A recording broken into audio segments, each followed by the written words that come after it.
خد بقى زيطه ودوشه بقى وحسام حسن والانجاز الرابع اللي انا عملته وابنوا لي هرم رابع. انا حققت انجاز تاريخي محدش قدر يحققه. انت يا عم حسام يا حسن ما كسبتش غير ماتش واحد بس، ماتش فرقه اساسا يعني كانت تالت مره في تاريخها تصعد كاس عالم. ماشي، ما وصلتش يعني مربع ذهبي ولا حاجه ولا وصلت نهائي كاس عالم علشان تفضل بقى تعذب فينا وكل يوم والتاني تطلع لنا في تصريحات وكل يوم والتاني تضرب لنا في كلام. انا مانيش فاهم انت عايز ايه. امال لو كنت عملت زي مدرب المغرب اللي اقلوه، يعني كان عندهم مدرب وصلهم مربع ذهبي ربع نهائي كاس عالم، والمنتخب المغربي هيلعب فين دلوقتي في دور الثمانيه في كاس عالم، وما سمعناش حتى المدرب بتاعه طلع تصريح واحد. انت طالع عمال تخبط وعمال تتكلم في كلام ملوش اي 30 لازمه. ماشي، ده انت ما حققتش يعني انجاز تاريخي ولا حاجه علشان تقدر تقول ان انا عملت انجاز عالمي ومش انجاز عالمي. انت حيالله كسبت ماتش واحد في دور ال 32 فرقه اساسا ما هيش موجوده في التصنيف، انت اعلى منها في التصنيف اصلا، وعامل لنا دوشه وهنبني لك هرم رابع علشان خاطر الانجاز التاريخي اللي انت حققته. ده انت ما عملتش اي حاجه. انت اول مره تقابل منتخب قوي ومنتخب جامد بيلعب كوره تبقى كسبان 2-0 وفي الدقيقه 80 فاضل لك 10 دقايق وتطلع الهفاط الاثنين بتوعك بدل ما تنزل اتنين مدافعين، واحد نص ملعب مدافع واحد مدافع عشان تقفل الملعب، علشان خلاص بقى الماتش ما عادش فاضل 10 دقايق ربع ساعه والماتش يخلص. لا، رايح تنزل لي اتنين مهاجمين وانت لسه عايز تهاجم الارجنتين بعد ما تجيب 2-0 والماتش فاضل فيه 10 دقايق ويخلص. الاعلام الخليجي النهارده بيتقلب على حسام حسن بعد التصريحات الغريبه اللي فضل يقولها عن منتخب المغرب. منتخب المغرب انت ما تقدرش توصل لتدريبه يا حسام حسن. انت بص، اقل من ان هم يبصوا عليك ان انت تدرب منتخب المغرب. انت اجدع واحد يضرب تصريحات واجدع واحد يقول كلام وخلاص. تعالوا يا جماعه نسمع الاعلام الخليجي وهو بينتقد حسام حسن وبيتقلب عليه النهارده. بس هسيب الحكم لكم، ويا ريت يا جماعه ما تبخلوش علينا باللايك والاشتراك في القناه، ويلا بينا نشاهد الفيديو. الحقيقة بعد خروج مصر من كاس العالم شوفوا ان كابتن حسام حسن التصريح بتاعه لما قال ان منتخب مصر اقوى منتخب في العالم، ده كان تصريح كله استفزاز للشعب المغربي، لان مصر مفيش نجاح زي المغرب نهائي. المنتخب المغربي وصل نصف نهائي كاس العالم وفي طريقه للمرة التانية عشان يوصل نص نهائي كاس العالم للمرة التانية على التوالي. طب ازاي احنا بنستفز المغرب؟ تصريح زي ده ممكن يخلي الشعب المصري يخسر الشعب المغربي، او الشعب المغربي يخسر الشعب المصري. يعني بطولوا افريقيا خلصت الحمد لله، وقلنا على الناس ان عندهم ناموس. وطبعا الكل كان بيشكر التنظيم في المغرب وبيقول ان المغرب عمل احسن واروع وافضل. طب ازاي احنا كنا بنطلع نقول على الشعب المغربي ان هو ما عندوش تنظيم محترم، وفي اخر يا كابتن حسام انت كان ليه حضرتك تصريح ان المغرب عمل اعظم بطوله في التنظيم؟ طب ليه احنا كنا بنتكلم بطريقه غير محترمه عن المغرب من الاول؟ طب انا عايزه اقول حاجه، كل الشعب المصري بيشجع المغرب امام فرنسا لان احنا بنحب المغرب بجد، والمغرب بيعمل الجزائر نفسها وتونس. ما حدش من المنتخبات دي تقدر تعمل زي ما بيعمل المغرب، او اي حد يقدر يحقق نجاح المغرب. هنشجع المغرب كلنا قدام فرنسا، وعارفين ان المغرب منتخب كبير. ويا ريت يا كابتن حسام في اي بطوله بعد كده ملناش ده الشعب المغربي العظيم، وبلاش التصريحات، ويا ريت نركز في شغلنا بس ونشوف بعد احنا بنعمل ايه عشان نبقى زي المغرب ونتقدم وننجح ونعمل المستحيل. دابا حسام حسن كون دار بحال الركراكي وصل دومي فينال، شنو غيدير؟ والله كره سلخهم كاملين. لا كره تيكون هو والله تيسلخهم في مصر بالله. كره ولا هو امون. ولا الحاكم ما عندهم تمص. رب العالمين ما يمكنش. والسيد ربح استراليا بقى يصوت عباد الله تما بقى يسلخهم. يموت خصها البرتغال وخصها اسبانيول وخصها كرواتيا. والله تاقولوا انا هو امون انايا، ولا يقولوا انا هو فرعون. بلاتي مازال زعما شوف استراليا اليوم غتهلا فيها ان شاء الله. استراليا ما تحق. انا عايز اعرف يا مصريين ايه الزيطه والحرمان اللي احنا فيه ده؟ يعني يا جماعه المصريين قسما بالله في زيطه من ساعه مباراه مصر والارجنتين، ولا كاننا عملنا حاجه تاريخيه. ده احنا لو كنا كسبنا مباراه الارجنتين كنا بصوا هنهر الدنيا كلام ونهر الدنيا تصريحات. هو احنا يا جماعه للدرجه دي محرومين؟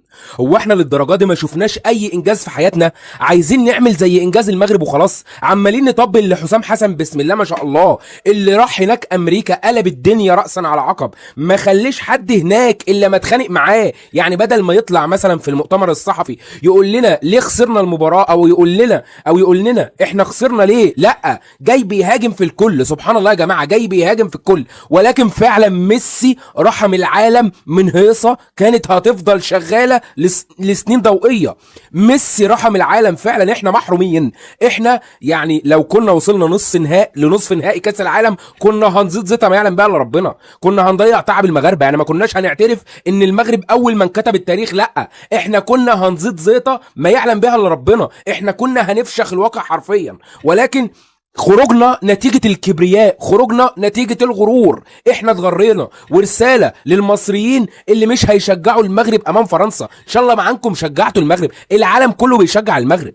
انتم يعني جريتوا ورا الصفحات المصرية اللي ضحكت عليكم وقالت لكم ان المغاربة ما شجعوناش في كاس العالم. براحتكم، امشوا وراهم براحتكم. واظن انها صفحات جزائرية، معظمها صفحات جزائرية. المغرب بيصنع التاريخ غصب عن الكل. المغرب بيسطر التاريخ غصب عن الكل. فبالله عليك اعمل لايك وشاهد ورجع لي تاني. حسام حسن لما يتكلم تحس ان يعني حد لازم يفرمله. طالع يقول منتخب مصر الاقوى في افريقيا ومنتخب السعوديه الاقوى في اسيا. طب منتخب مصر الاقوى في افريقيا باماره ايه؟ انت كسبت افريقيا الاخيره؟ لا. طب اللي قبليها؟ لا. طب اللي قبليها؟ لا. طب الاخر افريقيا كسبتها 2010. انت ما عندكش اي اماره انك الاقوى في افريقيا. طب انت وصلت كاس العالم الاخيره 2022؟ لا، ما وصلتش. طب باماره ايه؟ طب خلاص سيب مصر، ما عندناش اي اماره ان احنا الاقوى في افريقيا ولا الثاني ولا الثالث كده. المهم ارمي. طب وبعدين يقول لك المنتخب السعودي الاقوى في اسيا. طب باماره ايه؟ المنتخب السعودي اخر كاس اسيا 2023 اللي كانت في قطر ما وصلش دور الثمانيه. يعني ما كانش من احسن 8 منتخبات، خسر في دور 16 من كوريا الجنوبيه بضربات الترجيح. البطوله الاخيره 2023 قطر اللي كسبتها، وكسبت الاردن في الفاينل. وكمان اللي وصل سيمي فاينل كمان ايران وكوريا الجنوبيه. طب خلاص كاس اسيا 23 السعوديه ما كانتش في الثمانيه الكبار. كاس اسيا 2000 اللي قبلها 2019 كانت في الامارات. قطر برضو اللي كسبتها، وكسبت اليابان في الفاينل. والامارات وايران كانوا هم اللي في نصف النهائي. طب وفين السعوديه؟ ما كانش فيه السعوديه. طب كاس الاسيا بقى قلنا 23 السعوديه مش في الثمانيه، 24 23 السعوديه مش في الاربعه. طب قبليها 2019 مش فيها، 2015 كانت في استراليا السعوديه مش من الاربعه الاوائل واستراليا اللي كسبت البطوله.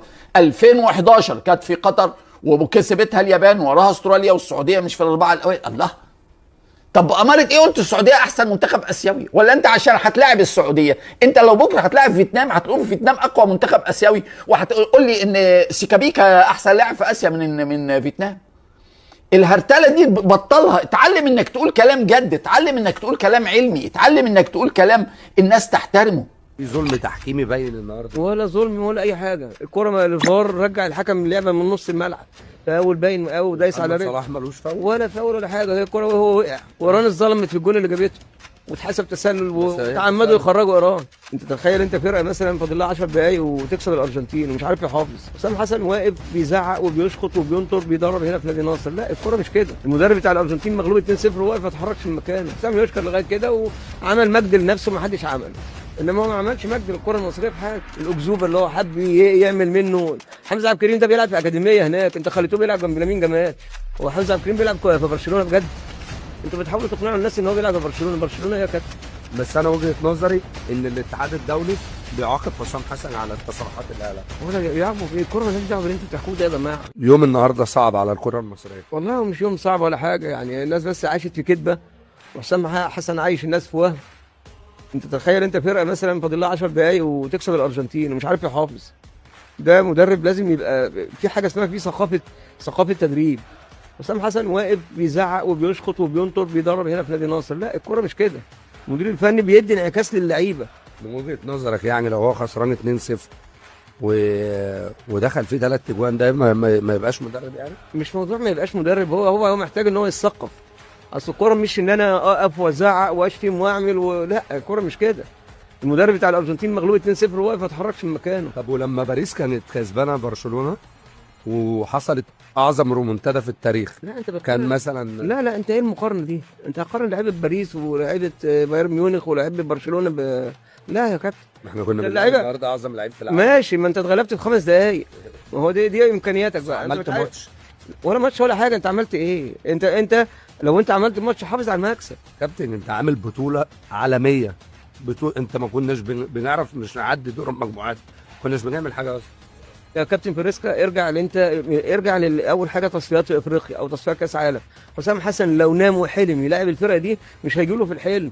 انت في افريقيا من تصفيات كاس العالم انت ما لعبتش حد، ودخلت كاس العالم لعبت مين؟ نيوزيلندا حاجه و80، ولعبت بلجيكا دي فرقه كده في الهوا برضه ما فيش حاجه. انت بلجيكا في الهوا؟ فرقه ايه بلجيكا عملت ايه؟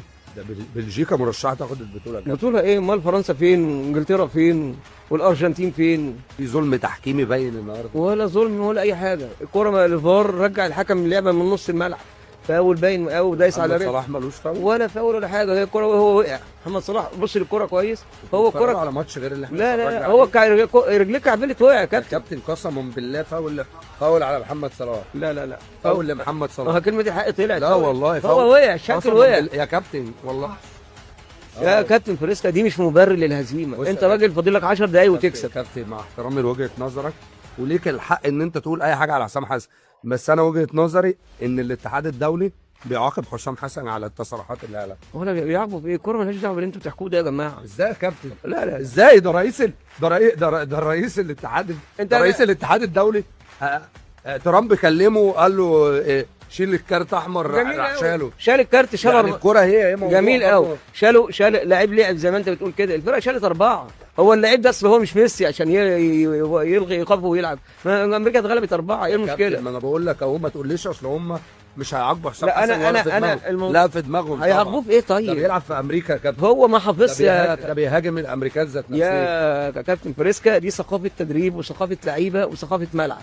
لا انت بقى تجيب مدرب عالمي عنده فكر، انما الموضوع مش الحماس اللي فيه. حسام يشكر لغايه كده وعمل مجد لنفسه ما حدش عمله، انما هو ما عملش مجد للكره المصريه في حاجه. بالله عليك ما عملش لان انت ما لعبتش حد يا كابتن. يعني انت ايه؟ انت ما لعبتش حد. انت لعبت نيوزيلندا ولعبت مين الاول اللي هي بتلعب دور 8 دلوقتي من ضمن كده. طب ما انت لعبت ايران، وايران اتظلمت في الجول اللي جابته واتحسب تسلل وتعمدوا يخرجوا ايران وما كانش فيها تسلل، وكنت انت زمانك تبقى بره. لا انا مش بره، انا كنت صاعد. كنت ثالث. هتلاعب مين؟ ايا كان بقى، انا كنت صاعد ثالث احسن توالد. كابتن الكوره علم.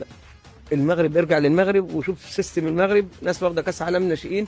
الفرقه بتاعت الناشئين دي هي اللي طلعت، جابوا المدرب رغم ان الرجراجي ده كان ثالث. انا متفائل ان احنا كسرنا حاجز الخوف وحاجز دور المجموعات، ان انت عديت المجموعات. كابتن فريسكا احنا مش في السينما كسر حاجز الخوف وشيء من الخوف. دي كوره علم، اساس، تدريب في اللعيبه. انت لعيبتك هنجت كلها، مفيش لياقه. اللعيبه لازم يبقى فيه اسس علميه للعيب كوره. وانت اللعيب ان صلاح بيدي ليه لغايه دلوقتي؟ لان صلاح اتمرن بره واتدرب بره.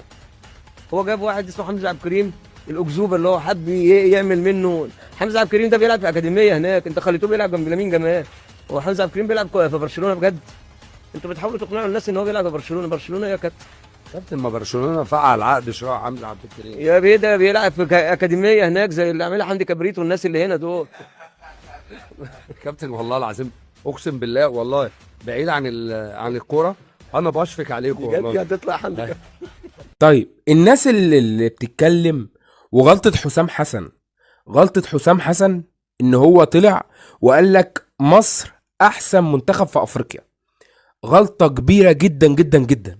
وسبحان الله يا جماعة، يعني قال الكلام من هنا، خرج من بطولة كاس العالم من هنا في تاني يوم على طول بعد ما قال ان مصر احسن منتخب في افريقيا. خرج بعدها ما كملش في البطولة، ما استناش في البطولة.